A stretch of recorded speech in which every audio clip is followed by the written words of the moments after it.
Local and live. Covering Franklin and Washington counties, it's Let's Talk TriState. Dan DeDona here with the localnews1.org weekly report for Hagerstown, Chambersburg, Smithsburg, Fairfield, Waynesboro, and all the communities that make up our local area.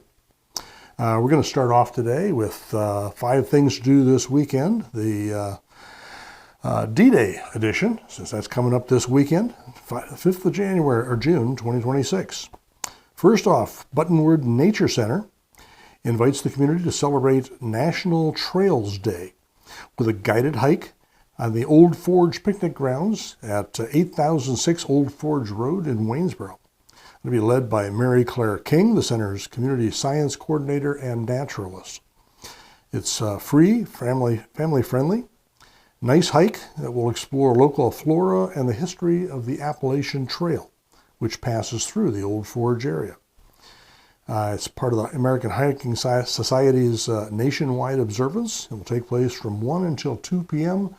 Tomorrow, the 6th of June, and no registration is required. So that should be an easy one. If you are a blues lover, number 2 will have your interest. With the long-awaited return of the Western Maryland Blues Fest to Hagerstown. The festival is hosted by Hub City Brewery and Church Street Distilling Company. It's going to take place Sunday, June 7th, beginning at 11 a.m. at the Hub City Brewery on 25 West Church Street. It'll be featuring 22 blues acts, ranging from national headliners to regional and local talent across 2 different stages. The event marks the first revival of the festival in 5 years and aims to showcase the region's musical scene while supporting local vendors, breweries, wineries, and artisans. Admission starts at $40 with VIP options available, so go out to their website and check them out. Hub City Brewing. Number 3 on the list, Norlow Park is going to be steaming back into action. Over in the Fayetteville area, offering free rides to the community Saturday, June 6th from 1 until 4 p.m. That's at Norlow Park, 3050 Lincoln Way East in Fayetteville. This is completely operated by local volunteers. They'll take out the miniature train, and this will be its first run of the season for this weekend. And they're inviting families and visitors of all ages to enjoy a leisurely ride around the park. Admission is free. Donations are encouraged. These are volunteers after all. It takes a little bit of effort to keep these trains operating. The event is weather permitting. 4th item on the list. Diving into summer with a splash is the CTU Mobile Diagnostics. Hosted the summer kickoff pool party. This is a free community celebration designed to bring people together for an unforgettable evening. The local lab phlebotomy and rapid testing service invites the public to Ragged Edge Swim Club in Chambersburg on Saturday, June 6th from 7 until 10 p.m. Attendees can look forward to music, games, giveaways, and exclusive refreshments from a featured signature dirty soda shop.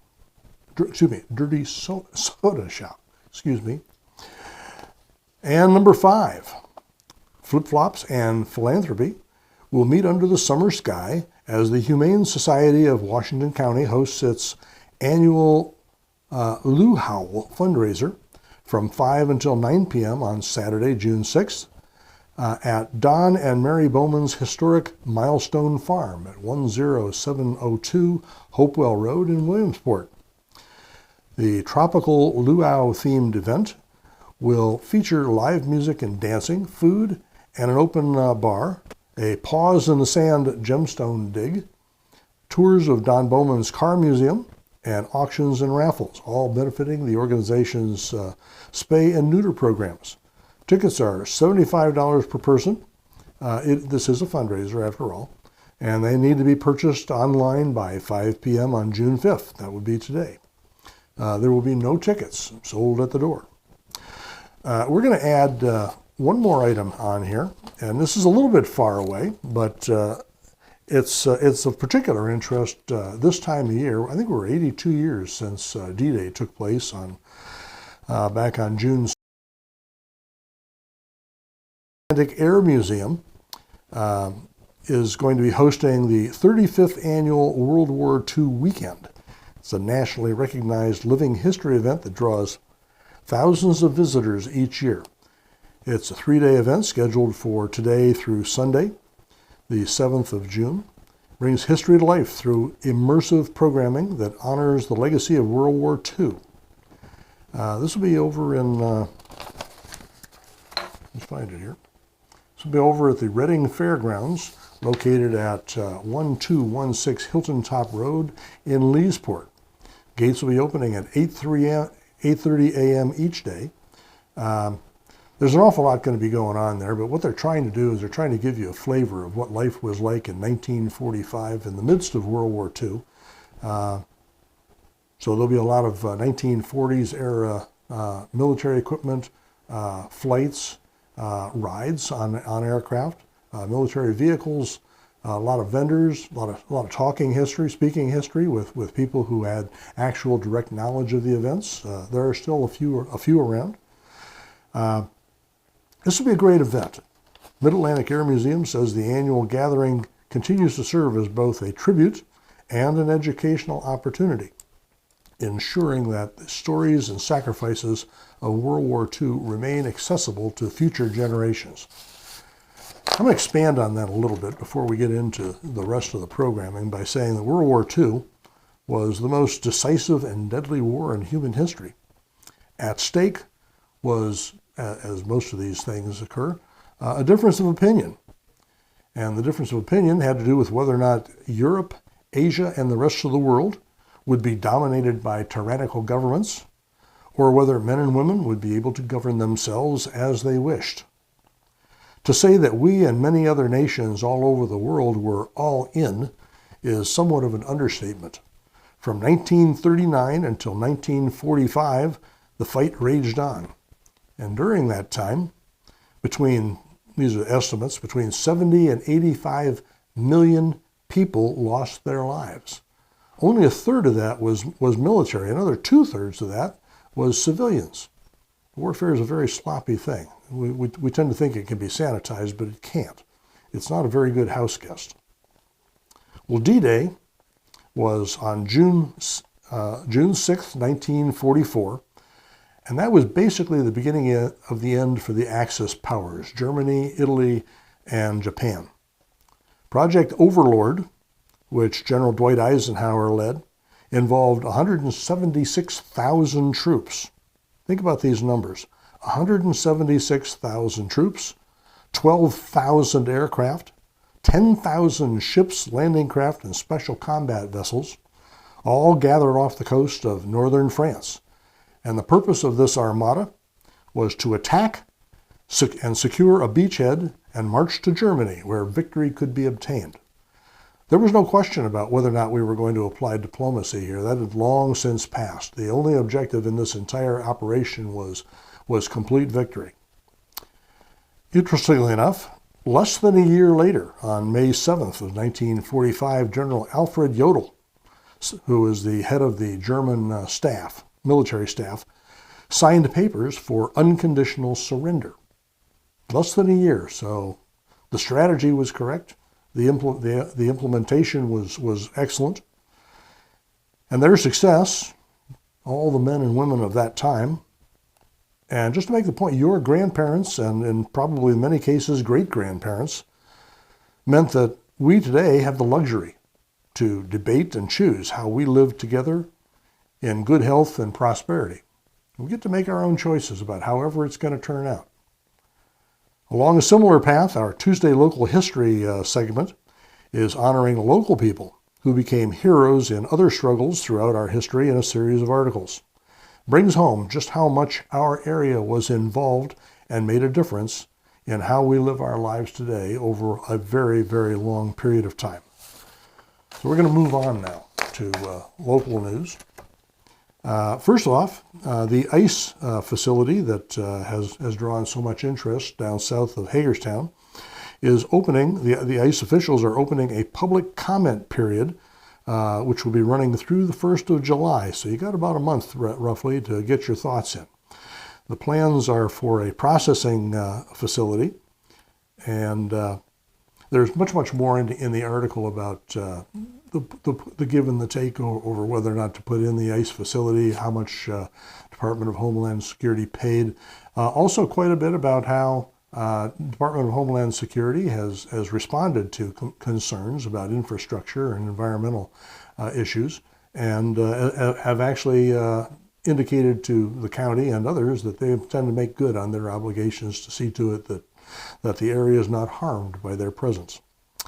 Next up, Washington County's Maryland District 2B, that would be 2 Bravo for you former military guys, is seeing the re-entry of Osawana Baker in the Democratic primary on the 23rd of June.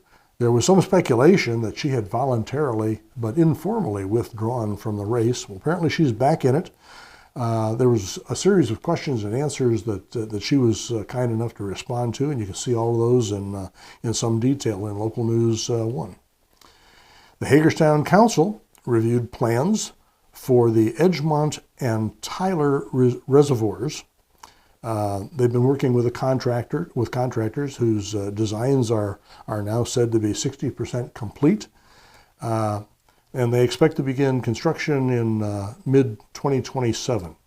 All of these efforts are intended to see to it that the water supplies for the Hagerstown area and the immediate region are going to be sustainable over an extended period of time. So we'll keep you posted on that as more comes up. Washington Township approved a request to install a community general mobile radio repeater on a very old Blue Ridge Summit fire tower. The objective here is to improve signal quality in the area. The proposal was made by Black Sky Communications, a nonprofit, which I'm not sure exactly what the money and the objectives are, but they are in the business of trying to see to it that local emergency response facilities will have decent communications so that they can actually respond effectively. So good on the supervisors. Way to go. In Chambersburg, the Lackawanna College is opening a 30-bay welding and fabrication training center in the Cumberland Valley Business Park. They did that actually yesterday on the Thursday, the 4th of June. Just to note, the tuition for this works out to around $650 per hour, or $18,000 per year for the entire program. That's not a bad price to pay for skills that you can take with you in welding and fabrication over the course of an entire lifetime. So check into that. It's but good on Lackawanna College for opening such a facility in our area. Hagerstown Airport Ryder Jet Center is going to be hosting the 20th Aviation Education and Career Expo on the 6th of November at the airport. They will be awarding in the vicinity of $185,000 in scholarships for a wide range of activities in the aviation sector. They expect about 1,300 students and 65 vendors to show up at this event.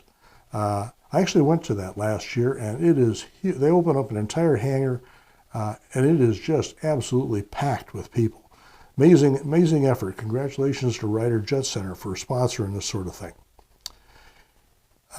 In other news, the Foundation for Enhancing Communities, also known as TFEC, has announced it has made more accessible the way for nonprofits to apply for community impact grants. These grants, which nonprofit businesses can acquire for up to $10,000, are really intended to, what they want to do is they want to make this much easier for nonprofits that are trying to serve the community to get this money into their hands.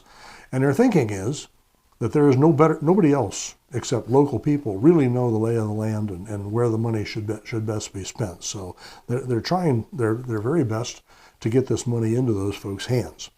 The applications for these grants opened on the 1st of June, and they are due to TFEC by the 1st of September of this year. In Mont Alto, the Firemen's Carnival is going to be celebrating its 50th year of operation. It'll be open from the 12th through the 20th of June. If you haven't been to one of these, you really need to go to one, whether you're in Maryland or any place else. This is really a pretty big and pretty amazing thing. They got big kitchen facilities that open at 5:30 every single day during the event. There are carnival rides, there are bands, there are all kinds of games, all kinds of things that you can buy. It's just really a great time. And on Friday, the 19th of June, there will be a big fireworks display. So put that on your calendar, the 12th through the 20th of June for the Mont Alto Firemen's Carnival. And in Franklin County, the Franklin County Bar Association is inviting students to participate in the 2026 Constitution Day Art Contests. This is intended to help students express what the Constitution means to them through art. There are cash prizes available for this, and your submissions, if you are so inclined, will be required for high school and middle school students by the 21st of August. And for youngsters, people younger than middle school, your submissions will be required by the 28th of August. So take a look at that. Cash prizes, great event. In police news, in Greencastle, there was a 79-year-old gentleman by the name of Ira Goldberg who is charged with firing a gun while emergency crews responded to a domestic disturbance alert. He's been charged with felony aggravated assault, and that whole event took place on the 28th of May. It's not really clear why you'd be firing a gun when emergency people are trying to respond to an emergency, but there you go. Representative Chad Reichert, in conjunction with the Pennsylvania Attorney General, hosted an anti-scam workshop on the 4th of June, also yesterday. The reason I mention this, I mean, it is past, but this is another in a series of events that Representative Reichert has been using to bring many of the capabilities and services right home to our district in Pennsylvania. It's a great effort. There's a whole series of these things. Keep an eye on Local News 1. We'll keep you posted on when he is offering these kinds of events. In addition, Pennsylvania Department of Transportation is reminding everybody, as we said last week, that tomorrow, the 6th of June, is when the no cell phone use in a vehicle, no hand cell phone use in a vehicle goes into effect. They have been issuing warnings up until this point. From this point forward, they'll be issuing tickets and there will be fines that will be applied. Of course, the obvious reason for this is that they're trying to cut down on traffic fatalities with people who are distracted with phones while they are driving.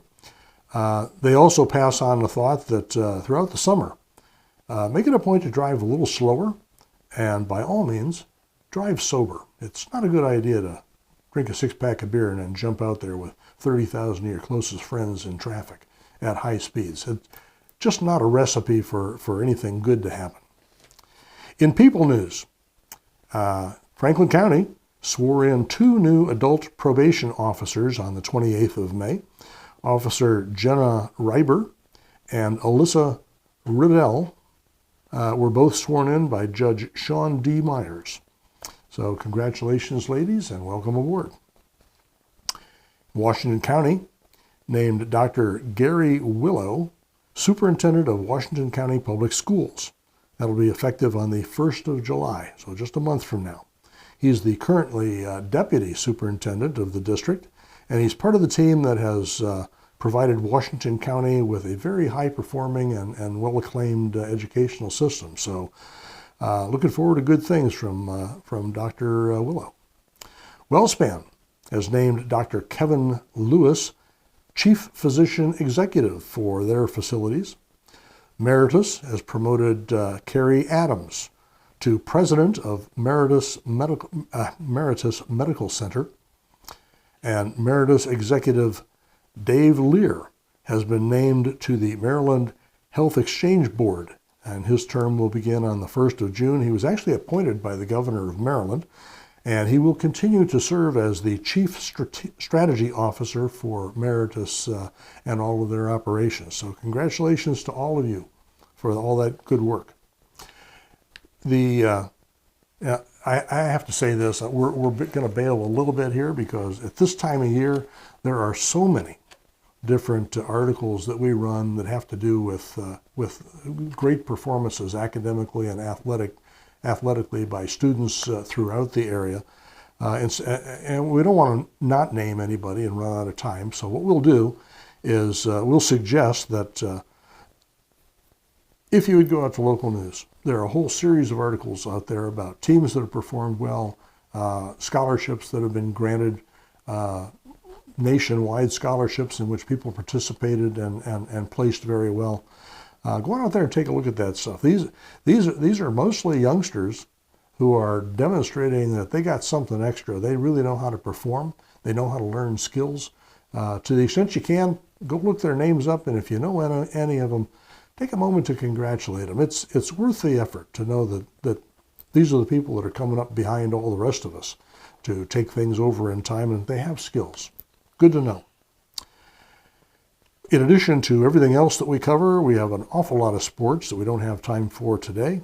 We have crossword puzzles. We have a number of theatrical activities, especially including, there's a whole series of great shows at Totem Pole, but also at others. There's a Janis Joplin show out there at Totem Pole right now that, you ought to look it up. My wife and I actually went to that, and it is a great show. Great voice. Really did a wonderful job of capturing Janis Joplin, her voice, her music, the influences on her life, and her. she was one of those folks that flashed brightly for a while and then didn't. So, but it was still a great show, and it was not all that far away from what I remember of when I could hear. Anyway, we have many more stories from the constantly moving mosaic in the area in which we live. We are very proud to be the news source for Verstandig Media. You can see all the local news at localnews1.org. That's all local, no national news.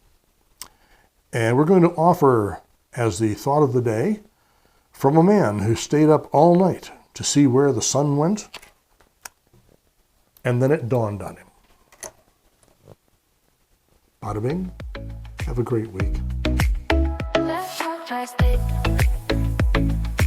If you'd like to be featured on an upcoming episode of Let's Talk Tri-State, call 717-597-9200 or email letstalk@921thegoat.com.